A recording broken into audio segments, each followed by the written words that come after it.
Oxygen food and talk, তাই বাংলার ঘরে ঘরে মুখরোচক। খুব ভালো লেখেন এবং বহু বিখ্যাত বাংলা সিনেমা উনি লিখেছেন আর কি। তো তিনি আমাকে বলেছিলেন যে তুই আর যাই হোস কোনোদিন অভিনেতা হতে পারবি না।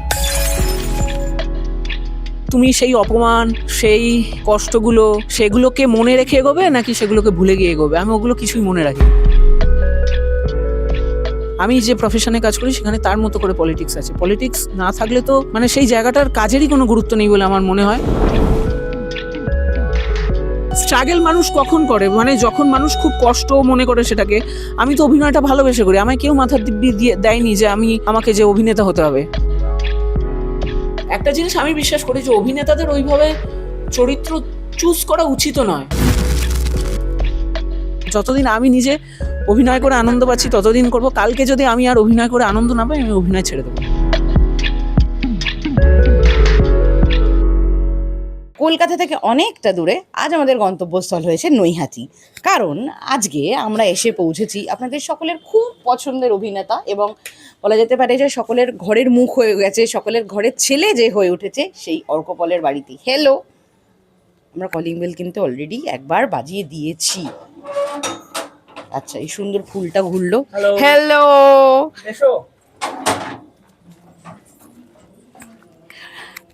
আচ্ছা অর্কপল, এতটা দূর ট্রাভেল করে কিভাবে কাজ করা হয় একটু শুনি। মানে এটা তো একটা লম্বা সফর।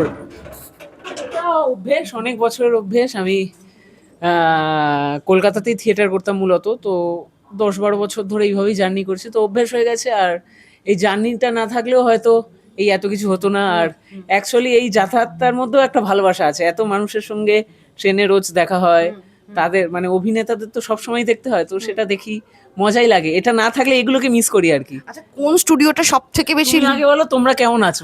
আমরা দিব্যি আছি, দিব্যি চলছে, দিব্যি আছি আমরা। আমরা দারুণ একটা, যেহেতু রবিবার দিন এসেছি সেটা একদম সুন্দর ট্রেনে এসেছি, কোনো চাপই হয়নি। তবে একটা জিনিস হলো, সব থেকে ডিস্টেন্স কোন স্টুডিওতে যেতে হয়? কারণ তোমাকে বিভিন্ন জায়গায় যেতে হয় সেক্ষেত্রে। সব থেকে দূর তো ম্যাকলিন। আমি ম্যাকলিন, আমার প্রথম সিরিয়াল মালা বদল স্বর্ণ স্যারের, তো ওটা আমার 3 ঘন্টা 15 মিনিট সময় লাগতো আচ্ছা, এখান থেকে যেতে। ওটাই সব থেকে দূর। দীঘা চলে যাওয়া যেতে পারতো। হ্যাঁ, দীঘাতেও হয়ে যেত, ওরকমই সময় লাগে দীঘাতে বাসে গেলে। একদম। চলো তাহলে আমরা এবার ভেতরে যাই। এসো, বাড়িটা তুমি ঘুরিয়ে দেখাও তোমার মতন করে। ওই যে আমার বাবা, হ্যালো। এই যে মা। আচ্ছা, টিভি দেখছো? কাকু ছেলে তো খুব শান্ত, মানে আমরা যেরকম দেখতে পাই, ও কি ছোটবেলা থেকেই এরকম নাকি তোমাদের কাছে একটু বকাঠকা কিছু খেত? না, আমি ওকে বরাবরই শাসনে রাখতাম। এমনি শান্ত মোটামুটি, কিন্তু বকা দিয়ে রাখতাম, মানে শাসনে রাখতাম। তারপরে মোটামুটি যেভাবে বড় করে সবাই সেইভাবেই করেছি। শান্ত অ্যাকচুয়ালি আমি একদমই ছিলাম না, সেটা বাবা বলতে ভয় পাচ্ছে আর কি, লজ্জা পাচ্ছে। কি করেছি সেটা বাবা মাই জানে। প্রচুর স্কুল থেকে কমপ্লেন এসেছে আর কি, প্রচুর। আমি আসলে আমার কাছে সেই খবর অতটা পৌঁছতো না, সেটা মা দেখতো। হ্যাঁ, আমাকে ভয় পেতো, সেই জন্য আমি এত কিছু জানতাম না। মাঝে মধ্যে তো একটু দুষ্টুমি করবেই ছোটরা। তা তো ঠিক। তবে কাকিমা, একটু যদি তুমি বলো যে ছেলের কোন কোন দুষ্টুমিগুলো যেগুলো মনে আছে যে সামলে সযত্নে করে বাবার কাছে যেন না যায় করে রেখেছি? বাবা স্কুলে ভীষণ ভীষণ বদমাইশি করতো। মানে ওর রোল নাম্বার 3 থাকতো প্রতিটা ক্লাসে, এবং আমি জানতাম ফার্স্ট আমাকে দিয়ে শুরু হতো নালিশটা। আচ্ছা, কিরকম মানে কি এসেছে মোটামুটি কমপ্লেন? মানে হেড স্যার পর্যন্ত বলেছে ও সবসময় ভিন্ন পথে যেত। মানে অন্যরা সব যে পথে যাচ্ছে ও পিছন দিক দিয়ে যেত, আচ্ছা, পেয়ার লাইনে, এবং তার জন্য মারও খেত। এবং আমাকে সব সময় স্যারেরা কমপ্লেন করতো, ওকে ঠিক করুন, ওকে ঠিক করুন। কে কাজ বলে, ওর দুটো পা কখনো একই সাথে থাকে না। বাহ। কিন্তু কাকিমা এবং কাকু দুজনকে জিজ্ঞেস করবো, অভিনয়ের এই প্রতি ভালোবাসাটা ওর জন্মালো কার থেকে? তোমাদের দুজনের কারোর ইন্টারেস্ট থেকে, না এই পথটাও নিজেই খুঁজে বার করে নিয়েছে? অভিনয় তো ওটা, আমরা তো কোনোদিন কোনো অভিনয় করিনি। হ্যাঁ, আমি আগে, সে বিয়েরও আগে আমার কিছু গানের চর্চা ছিল, হয়তো মাঝে মধ্যে বাড়িতে দেখবা গান বাবা থিয়েটার করতেন, বাবা বলছেন। আচ্ছা। আর একটা থিয়েটারে, হ্যাঁ একটা থিয়েটারে এখানে নৈহাটিতে রূপান্তর বলে একটা ক্লাব ছিল, তাতে আমি যখন 12 ক্লাস পরীক্ষা দিই সেই সময় গেছিলাম। তারপরে 1 বছর 2 বছর ওখানে থাকার পর ক্লাবটাই উঠে যায়। একটা নাটকও করেছিলাম, ছেঁড়াতম সুখ বলে। ওটা বোধহয় 2-3টে শো হয়েছিল। তো তারপরে ইচ্ছে থাকলো, আর উপায় হয়নি। আমাদের তো যৌথ পরিবার ছিল, পাস করার পর কাজের তাগিদে সাংসারিক বেরিয়ে দায়িত্ব। পড়তে হয়, গানও ছেড়ে দিতে হয়। তবে গানের প্রতি ভালোবাসাটা আমার বরাবরই আছে। বাবা খুবই ভালো গান করেন, মানে আচ্ছা। আমি একদমই গাইতে পারি না, আর আমার বাবা ভীষণ ভালো গান করেন। বাহ, কাকুর গান তাহলে শুনতে হয় তো আজকে একবার।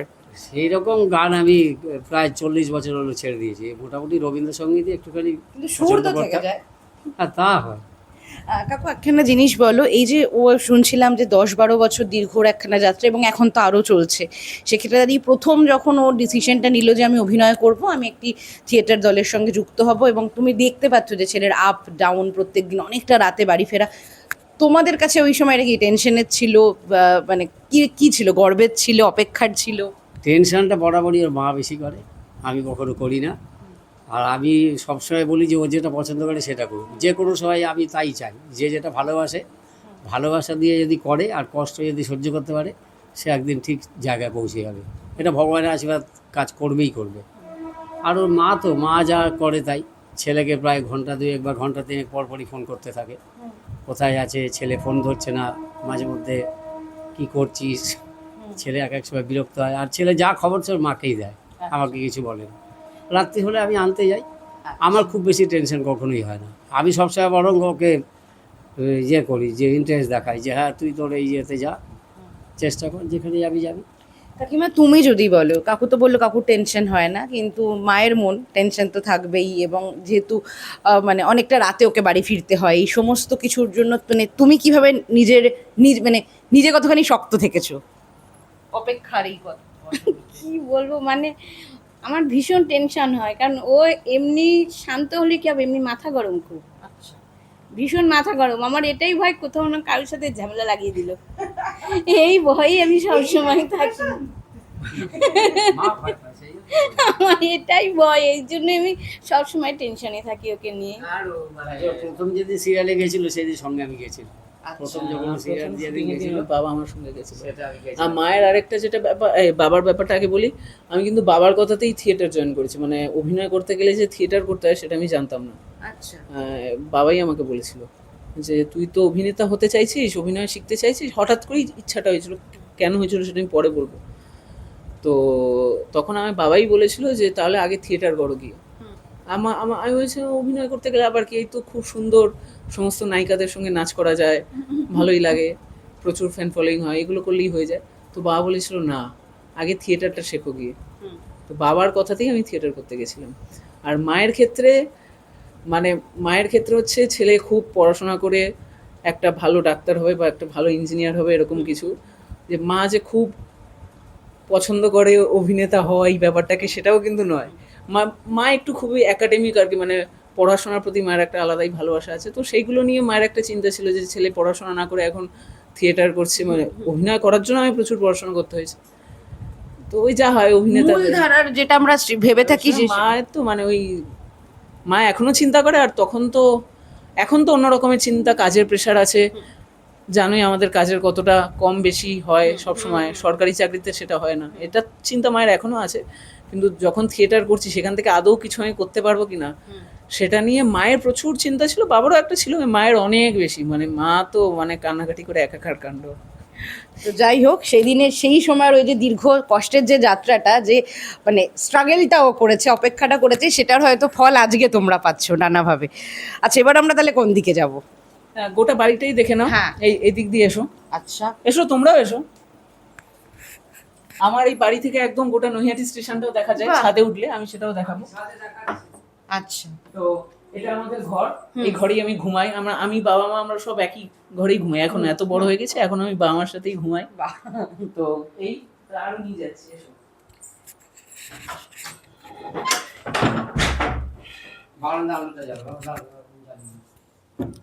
আচ্ছা, বারান্দাটাকে আমি বলবো যে আমার সঙ্গে ক্যামেরায় যে আছে তাকে সুন্দরভাবে দেখাতে, মানে আচ্ছা এইটা তো বেশ মনে হচ্ছে একটা স্টেজের মতন জায়গা, এখানে কি অ্যাকচুয়ালি মানে কথাটা বলে এরকম বহুদিন হয়েছে, মানে আমি ভুলেই গেছিলাম। রাত্রির বেলা মাঝরাতে আমি এই জায়গাটায় রিহার্সেল করতাম একা একা। আচ্ছা। মানে আমার থিয়েটার থেকে আসার পরে বা যেগুলো সেই দিন চর্চা করতাম, এই যে স্টেজের মতো এই জায়গাটাই আমি একা পারফর্ম যখন করতাম, তো আমি এটা রিহার্সাল করতাম। আর এমনি এখানে কি মানে দেখে আমার যেহেতু মনে হয়েছে যে পুরো স্টেজের মতন ধরো রবীন্দ্র জয়ন্তী বা এরকম কোনো না, কিছুতে ওরকম কিছু হয়নি কখনোই। তো আমি এটা পুরোপুরি এখানে প্র্যাকটিস করতাম। আমি যখন জিমন্যাস্টিক শিখতাম এখানে জিমন্যাস্টিক প্র্যাকটিস করতাম। আচ্ছা। সমস্ত কি মানে মাঠে তো কলাক্ষেত্রটা এটা? হ্যাঁ, মাঠে তো জিমন্যাস্টিক প্র্যাকটিস করতাম, আমি জিমন্যাস্টিক শিখতাম। প্লাস হচ্ছে হ্যাঁ, আমার পুরো মানে যেটুকু যা অভিনয়ের যা আজকে দেখো আমার বাড়ির যদি প্র্যাকটিস বলি, আমি পুরো এই জায়গাটাতেই প্র্যাকটিস করেছি সব। এবং সব প্র্যাকটিসই হচ্ছে রাত্রি 12:30টার পর শুরু হয়েছে। আচ্ছা। কারণ আমি খুব রাত করে ঘুমাই, ছোটবেলা থেকেই অভ্যেস, ছোটবেলা খুব মানে পড়াশোনা করতাম রাত জেগে সেইভাবে। তো এখানে ওই রাত্রি 1:30, 2টো, 3টে পর্যন্ত প্র্যাকটিস করে তারপর ঘুমাতে যেতাম। বাহ, অসাধারণ। এরপরে আমরা কোথায় যাচ্ছি? এই যে সিঁড়ি দিয়ে এসো, এটা আমাদের এই ভেতরে রান্নাঘর আছে, এই বাথরুম আছে। আগে ছাদটা দেখে নিয়ে চলো। ছাদটা হলো ও যেটুকুনি মানে বললো সেটা হলো ছাদটা হলো অনেকটা ওয়াচ টাওয়ার। হ্যাঁ সেটা হ্যাঁ। এটা আমাদের আরেকটি ছাদ, ছোট ছাদ। এখানে জেঠুবম্মার এই ঘরে থাকে আমার। তো এই ঘরে পরে নিয়ে আসছি, আগে ছাদটা দেখিয়ে নি। এই যে দেখছো বর্ষাকাল বলে সমস্ত জামা কাপড় এখানে ঝুলছে, একদম গৃহস্থ বাড়িতে যেরকম ভাবে যা তাই হয়। কোনো বিশাল বিশাল ব্যাপার স্যাপার এরকম কিছু নেই। এরকম মনে করার কোনো কারণ নেই যে অভিনেতার বাড়ি মানে সেই বাড়িগুলো আলাদা রকমের কিছু হয়। আর নিশ্চয়ই হবে, নিশ্চয়ই হবে। আর 5টা বাঙালি বাড়ির মতোই এগুলো হয়। গৃহস্থ বাড়ি যেরকম বললো। এগুলো আমার ছোটবেলার সাইকেল, এখন আর চালানো হয় না সাইকেল আমার। আমি গোটা নৈহাটি এই দুটো সাইকেলে ঘুরেছি আর কি। আচ্ছা। দুপুর হতো গরমের কোম্পানি। হ্যাঁ, আমি তো বাড়িতে থাকতাম না, তো দুপুর হতো গরমের ছুটিতে, তো এই সাইকেলে আমি গোটা নৈহাটি ঘুরতাম। এখন তো সাইকেল চালানো হয় না, তো এই সাইকেলে ঘুরতাম বিভিন্ন অলি গলি, সবার অদ্ভুত জায়গায় দাঁড়িয়েছি। সবার বাড়ি চেনা। নৈহাটির ম্যাপ পয়েন্টিং। হ্যাঁ, এই যে ভিউ। বাহ, তুমি নিজেই এটা ধরে নিয়ে এবার দর্শককে পুরো জিনিসটা একটু বুঝিয়ে সুন্দর করে বলো। এই যে এটা নৈহাটি স্টেশন, আরো এইদিকে চলে এসো, এখান থেকে দেখো আরো দেখতে পাবে। তো এটা হচ্ছে বিখ্যাত নৈহাটি স্টেশন। এখান থেকে 6 নম্বর প্ল্যাটফর্মটা তো একদমই কাছে। এটা মানে একটা যদি ইটও ছোড়ায় ওটা 6 নম্বর প্ল্যাটফর্মে গিয়ে পড়বে, মানে এতটাই কাছে। সব থেকে বড় জিনিস আমার দেশের পতাকা, ইন্ডিয়ান ফ্ল্যাগ, একদম সব সময় এটা দেখা যায় এখানে ওপরে উঠলে। এবং পুরো মানে অলমোস্ট এখন তো এই জায়গাটা, এই গাছটা বড় হয়েছে বলে ওই পোর্শনটা দেখা যাচ্ছে না, এটাও পুরোটা দেখা যায়। এবং অনেক সময় এরকম হয়েছে যখন আমার স্কুল কাকিনাড়াতে ছিল, তো ট্রেন ঢুকছে এই অ্যানাউন্সমেন্টটা শুনে, বা ট্রেন এরকম ঢুকছে নৈহাটি স্টেশনে, বাড়ির থেকে বেরিয়ে তারপর গেছি। আচ্ছা হ্যাঁ, একটু স্কুল কলেজের ব্যাপারটা শুনি, সেটা কোথায় এবং কি নিয়ে পড়াশোনা? আমি ভাটপাড়া অমরকৃষ্ণ পাঠশালায় পড়তাম, এবং তারপর ওখান থেকে পাশ করার পর তারপর আমি ওপেন থেকে পড়েছি বাংলা নিয়ে। এবং তারপর কলেজ লাইফ আমি সেইভাবে ফেস করিনি, কারণ তখন থেকেই তারপর আমি থিয়েটারের দিকে চলে গেছিলাম আর কি। এবং বলতে পারো মানে আমার কলেজ লাইফ যেটুকু বলতে পারো সেটা আমার থিয়েটার লাইফ আর কি। আমি যে থিয়েটারের দলে চর্চা করতাম আর কি, এবং সেখান থেকেই আর কি, সেখানেই আমার বন্ধু বান্ধব অনেক বেশি, সমস্ত কিছু সেখানেই পড়াশোনা, সেটাই অনেই বেশি ছিল, ওখানেই বেশি যেতাম। আর প্রথম ব্রেক পাওয়া মানে মালা বদল তো শুনলাম প্রথম, মানে মিডিয়াতে, হ্যাঁ মিডিয়াতে প্রথম ব্রেক মালা বদল। সেটা অ্যাকচুয়ালি আমি আমার একটা থিয়েটার দেখতে এসেছিলেন শ্রমিক বসু ডিরেক্টর বাংলা সিরিয়ালের। তো শ্রমিকদাই আমাকে দেখে, শ্রমিকদাও নৈহাটির মানুষ কিন্তু কোনোদিন আমাদের পরিচয় ছিল না, তো আমার একটি থিয়েটার দেখতে আসেন এবং সেখান থেকে আমার সঙ্গে যোগাযোগ করেন, এবং সেখান থেকে আমাকে স্বর্ণ স্যারের কাছে নিয়ে যান। তখন স্বর্ণ স্যারের ওই মালাবদল প্রজেক্ট, মালাবদল তখন পরপর 3টে 2 শালিক ওগুলো আসার কথা। তো আমি অডিশন দিই মালাবদলের জন্য, এবং আমি সিলেক্ট হই। এবং আমি খুব মানে আমি এটা সবাইকে ওর জন্য বলি যে জি বাংলায় আমাকে কোনো ফটো কোনো দিন দিতে হয়নি, কারণ আমি তো কোনো মানে, এবং সত্যি বলতে মানে অনেকেই অনেক কাজ করে গেছে বিভিন্ন জায়গায় বিভিন্ন রকম, আমি ক্যামেরায় সেইভাবে কখনো ফেস করিনি কোনো দিন না। কারণ এতটাই ফুল মানে কি বলবো, এতটাই ফুল কমিটমেন্ট দিয়ে থিয়েটার করতে হয়েছে। এক এক দিনে 2টো শো করেছি, 3টে শো করেছি, যে আলাদা কিছু করার সময় ছিল না। ডেকে না নিয়ে গেলে কিন্তু আমি ইনফ্যাক্ট স্টুডিওতে গেছি, আমি যে আজকে পরিণীতা করি ইন্দ্রপুরী স্টুডিওতে, আমি ইন্দ্রপুরী স্টুডিও পর্যন্ত চিনতাম না। ম্যাকলিন তো চিনতামই না প্রথম যেটা গেছিলাম, ইন্দ্রপুরী স্টুডিও কিন্তু আমি কোনো স্টুডিওতে কোনো দিন যাইনি তার আগে পর্যন্ত। তো আমাকে কোনো ফটোও দিতে হয়নি, কিচ্ছু দিতে হয়নি, আমি শুধু ওই একটি আমার অডিশন ছিল এবং সেটিই পাঠানো হয় এবং তারপর আমি সিলেক্ট হই এবং তারপর মালা বদল করতে করতে এবং সেখান থেকেই তারপর জি বাংলা থেকে আমাকে পরিণীতার জন্য ডাকে এবং সেটা তো অডিশনের জন্য ডেকেছিল এবং সেখানেও অডিশন দিই এবং সেখানে আমাকে সৃজিতা জি এর ইপি আর কি, অনেকেই চেনেন, তো সৃজিতা দি আমাকে কাস্ট করেন আর কি। আচ্ছা অর্কপল, একটা জিনিস বলো, এই যে তোমার একটা অন্য যাত্রা বললে যে দীর্ঘদিন থিয়েটার করেছো, দীর্ঘ অনেকগুলো বছর থিয়েটার করেছো, আবার পাশাপাশি তো এই কথাও শোনা যায় যে কার কত ফলোয়ার, কার কত সাবস্ক্রাইবার, সেই হ্যাঁ মানে ওই রিচ দেখে ওকে ক্যারেক্টারে কাস্ট করা, এটা কি হয় এক? আর দ্বিতীয় ব্যাপার হলো কি, পরিশ্রমের কি অন্য কোনো বিকল্প আছে, মানে ইজ দের এনি শর্টকাট? আমি দ্বিতীয় প্রশ্নটার আগে উত্তর দিই। আমি বিশ্বাস করি না যে পরিশ্রমের কোনো বিকল্প আছে, আমি এটা বিশ্বাস করি না। এবার বাকি কারুর ক্ষেত্রে কি কি সেটা তো আমার বলার দায়িত্ব নয়। আর হ্যাঁ, ফলোয়ার্স দেখে, রিচ দেখে যে কাজ দেওয়া হয় এটা আমি দেখেছি, আমি এটা শুনেছি, কিন্তু আমার সঙ্গে এখনো পর্যন্ত সেটা হয়নি। কারণ আমার যদি ইনস্টাগ্রাম প্রোফাইল দেখো, নাথিং, এবং সেটা তাও এখন অ্যাক্টিভ রাখি, যেহেতু আমি এখন কাজ করছি বলে অনেকেই বলেছে অ্যাক্টিভ একটা রাখা উচিত, সেই জন্য আই হ্যাভ নাথিং। আর আমি বললাম আমি কীভাবে কাজ পেয়েছি, এবং এখনও পর্যন্ত আমি 2 বছর কাজ করছি, সিনেমাও করেছি, ওয়েভেও কাজ করেছি, বা যারা যারা আমার সঙ্গে যোগাযোগ করেছে কেউ কিন্তু আমাকে এই নিয়ে কখনো জিজ্ঞাসাই করেনি যে আমার কত ফলোয়ার্স আছে, আমার কি আছে। তো আমি ব্যক্তিগতভাবে এখনও সেটা ফেস করিনি, তবে শুনেছি এটা হয়। এবার সেটা ভালো হচ্ছে না খারাপ হচ্ছে সেটা তো আগামী দিন উত্তর দেবে, কিন্তু এখনও আমি লাকি মনে করি যে আমাকে কিন্তু কেউ এখনও এসে সেটা বলেনি, এটা বলেনি। তো এটাই আর কি, মানে এবার জানি না আগামী দিনে কি হবে আর কি। আচ্ছা, এই পুরো যাত্রাটায় যদি কোনো একটা ঘটনা বলো, যে যে ঘটনাটা তোমার মানে এমন একটা অপমান বা এমন কোনো কিছু, যে এবার একটা বকা খাওয়া হতে পারে, সেটা যেটা তোমার খুব কষ্ট দিয়েছিল কিন্তু সেটা তোমায় গ্রো করিয়েছে। কাউন্টলেস। এবার বিষয়টা হচ্ছে তুমি সেই অপমান, সেই কষ্টগুলো, সেগুলোকে মনে রেখে এগোবে নাকি সেগুলোকে ভুলে গিয়ে এগোবে। আমি ওগুলো কিছুই মনে রাখিনি, তো ওগুলো মনে রাখার মতো বিষয়ই নয়। তো কাউন্টলেস, প্রচুর মানুষ অপমান করেছে, মানে কি বলবো, মানে একদম প্রথম দিকে 2012-13 সাল হবে, স্যার গৌতম হালদারের নাম তো অনেকেই শুনেছেন। গৌতম হালদারের দলে, ওনার দলে একটি দাদা অভিনয় করতেন, এবং তখন আমি বিভিন্ন জায়গায় খুঁজি যে আমি কোথায় কোন থিয়েটার দলে গিয়ে সুযোগ পাবো কাজ করা। তো সেই দাদা নৈহাটিতেই থাকতেন, এখন কি করেন আমি জানি না। তো আমাদের নৈহাটিতে একটি বড় মঞ্চ আছে ঐকতান, তো ওখানে আমি তাকে জিজ্ঞেস করেছিলাম, দাদা আমি এরকম, তখন সবে সবে শুরু করছি, যে দাদা আমি এরকম অভিনয় করতে চাই, অভিনয় শিখতে চাই, থিয়েটারে শুনেছি শেখা যায়, তো স্যারের দলে জয়েন করতে গেলে কিভাবে কি করব, তুমি তো কাজ করো। তো সে আমাকে বলেছিল যে নিজেকে কোনোদিন আয়নায় দেখেছো? তো তুমি অভিনেতা হবে ভাবছো, কী হবে, হিরো হবে? শুনেছি, এবং এটা শোনার পর কিন্তু আমার সেদিন প্রচণ্ড দুঃখ হয়েছে, কেঁদেছি বাড়ি এসে, সেটাও নয়, আমি সেই ব্যাপারটা খুব স্পোর্টিংলি নিয়েছিলাম। ঠিক আছে, মানে আমার কিছু এসেই যায় না যে আমাকে কেউ খারাপ দেখতে বললো, আর বহু মানুষই মাঝে মাঝেই খারাপ দেখতে বলে। হ্যাঁ, আমার কিছু এসে যায় না। আমি আমার হাইট প্রচণ্ড শর্ট, সেটা ক্ষেত্রে আমার কাজের ক্ষেত্রে কিছুটা অসুবিধা হয় হয়তো। আমার অনেকেই যেটা এখনকার ভাষায় বডি শেমিং বলে আর কি, সেটা মানে সেটা হয়েছে, বহুবারই হয়েছে, আমি এগুলো মনেই করিনি কিছু, এটা একটা। তারপর তো হ্যাঁ, থিয়েটার করেছি যখন, প্রচুর মানুষ ভালোবাসা দিয়েছে, প্রচুর মানুষ অভিনয়ের সমালোচনা করেছে, খুব খারাপ অভিনেতা, তাদেরকেও কোনোদিন গিয়ে উত্তর দিতে যায়নি। হয়েছে, অনেকেই বলেছে কোনোদিন, মানে আমি যে দলে থিয়েটার করতাম রংরূপ, সেখানে আমার একটি দাদা খুব ভালো লেখেন এবং বহু বিখ্যাত বাংলা সিনেমা উনি লিখেছেন আর কি।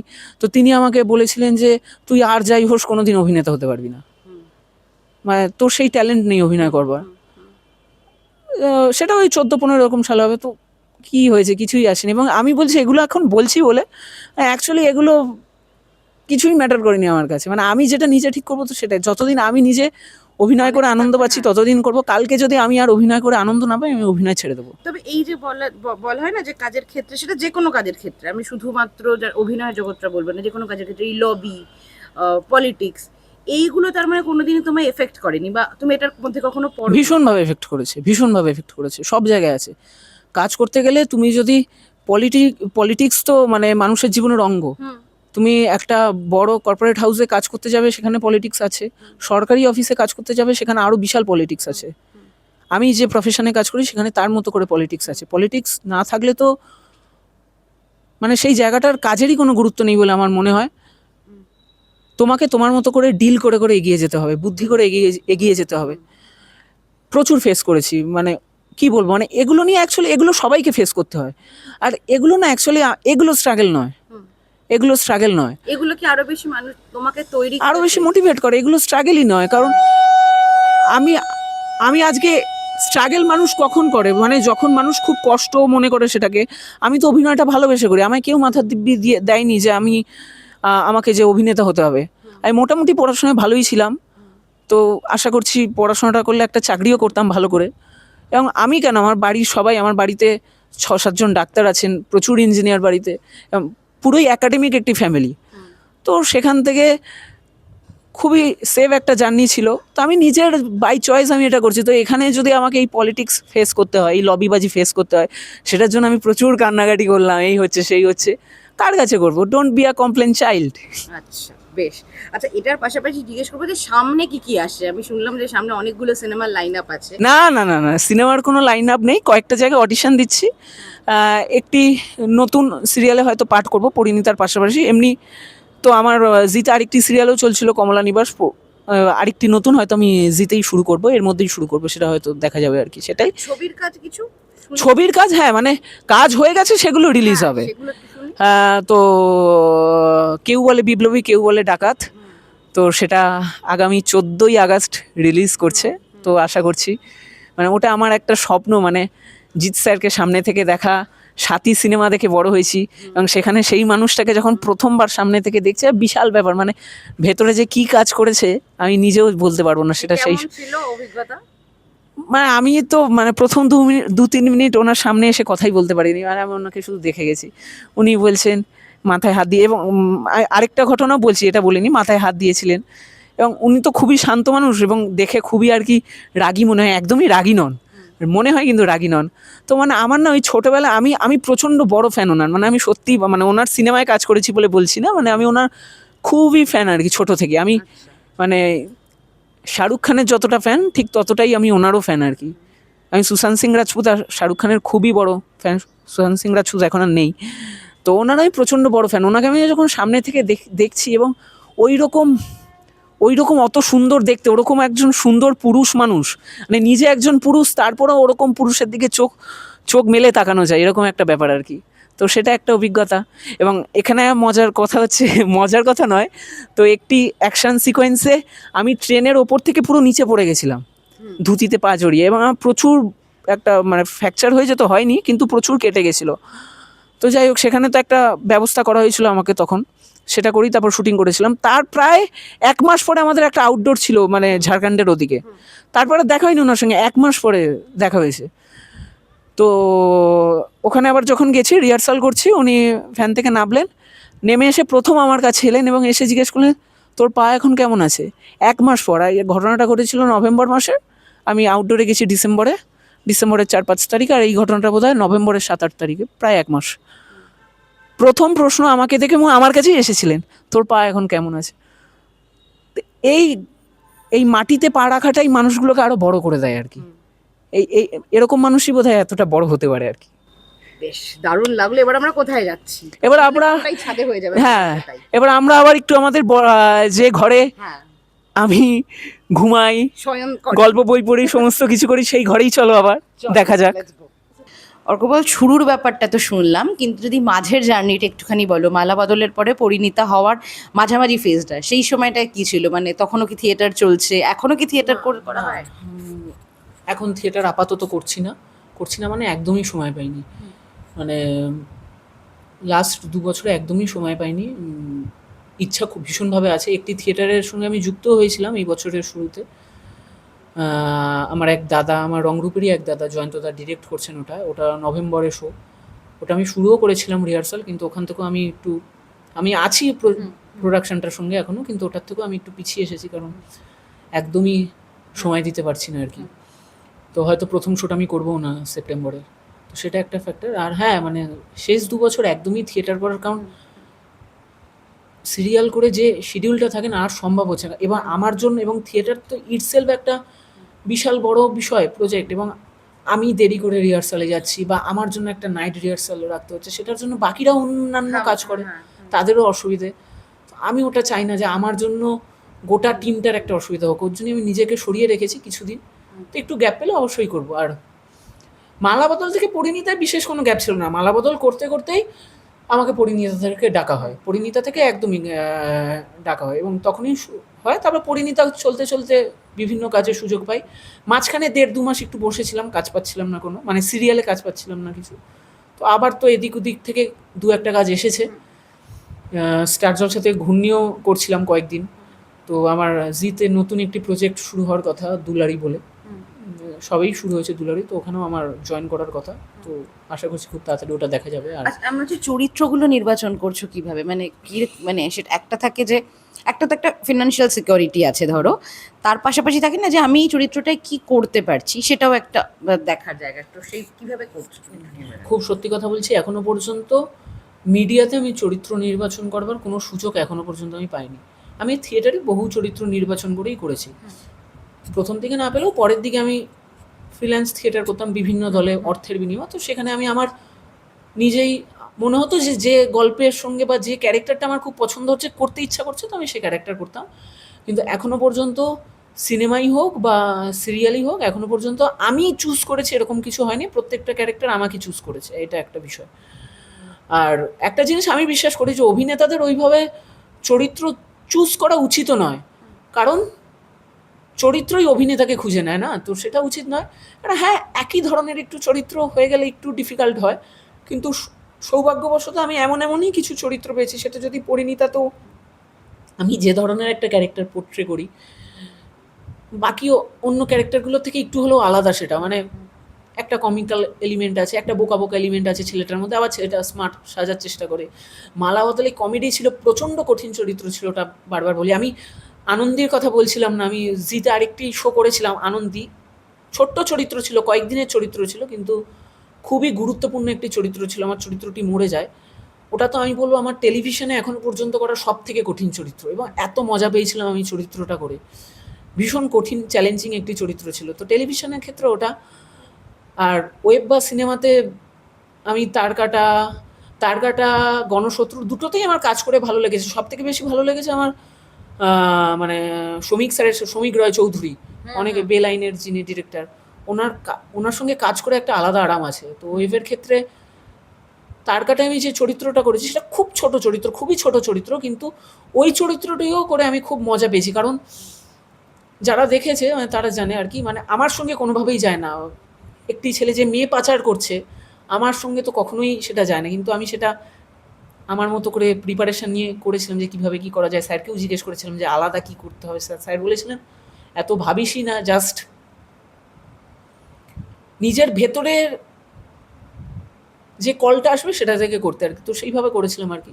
তো এটা একটা, কেউ বলে বিপ্লবী, কেউ বলে ডাকাতে। আমি যে চরিত্রটা করেছি সেটা আমার জন্য খুব কঠিন চরিত্র ছিল না, কিন্তু আমার একটা অন্য রকমের এক্সপিরিয়েন্স হয়েছে। সেটা সিনেমাটা রিলিজ হলে আমি বলতে পারবো, মানে আমি সেটা এখন বলতে পারছি না। একটা মজার ব্যাপার হয়েছে মানে, এবং মানে আমি খুব গর্ব করে বলি, স্যার সোমনাথ কুণ্ডু ও আমার মেকআপ স্বয়ং নিজে হাতে করেছেন। এবং কেন এই কথাটা বলছি, এটা সিনেমাটা রিলিজ হলে বোঝা যাবে। ওটার আমার একটা আলাদা অভিজ্ঞতা। চরিত্রটা যে খুব কঠিন চরিত্র ছিল সেরকম কিছু নয়, কিন্তু প্রোডাকশনটাই আমার একটা আলাদা অভিজ্ঞতা হয়েছে। সেটা সিনেমাটা রিলিজ হলে আমি বলতে পারবো, হয়তো অনেকে বুঝতেও পারবে কেন কথাটা বলছি আর কি। বেশ, সেটা একটা বিষয়। হ্যাঁ, বেশ, তাহলে সেই অভিজ্ঞতা জানার এবং দেখার অপেক্ষায় আমরা যেমন আছি, আপনারাও নিশ্চয়ই আছেন। তাই সেটা জানার জন্য 14ই আগস্ট অবধি অপেক্ষা করতেই হবে। আর শেষ, নিজের দর্শকদের তুমি তোমার তরফ থেকে যদি কোনো বার্তা দিতে চাও, কি বলবে? দর্শকদের আলাদা করে কিছু বলার নেই। দর্শকরা আমাকে এতটা ভালোবাসা দিয়েছে বিভিন্ন সময়, মানে সেটা পরিণীতার অর্কপলই হোক, পরিণীতার অর্কপল আর বাস্তবের অর্কপল পুরো আলাদা। কিন্তু যেভাবে আমি ট্রেনে বাসে, আমি ওটার জন্য মানে ভাবতেই পারি না আর কি, পরিণীতার কথা যতবারই বলি। ইনফ্যাক্ট আনন্দী চরিত্রটার জন্য এখনও আমাকে লোকজন অনেক মেসেজ করে, সেগুলো আমাকে তারকাটা নিয়েও অনেক লোক বলেছে, সব কিছু নিয়ে। কিন্তু আমি একটাই কথা বলবো, যারা আমাকে অনেক, আমার ছোট ছোট ভাই বোনরা আমাকে মেসেঞ্জারে কাজের জন্য বলেন, আমি একটাই কথা বলবো যে নিজের অনেস্ট থাকো। প্রচুর বাধা বিপত্তি আসবে, নিজে সৎ থাকলে না সমস্ত বাধা বিপত্তি দূর করা যায়। এবং আমি যদি করতে পারি তোমরা সবাই করতে পারবে। মানে আমি কোনো আলাদা কিছু যে খুব ট্যালেন্টেড মানুষ এরকম কিছু নয়। তো চেষ্টা করলে সবটাই সম্ভব। তোমরা যারা আরও চেষ্টা করছো, তোমরা যারা আরও বেশি স্ট্রাগল করছো আমার থেকে, একটু ধৈর্য ধরো, আজ নয় কাল ঠিক তোমরাও করতে পারবে।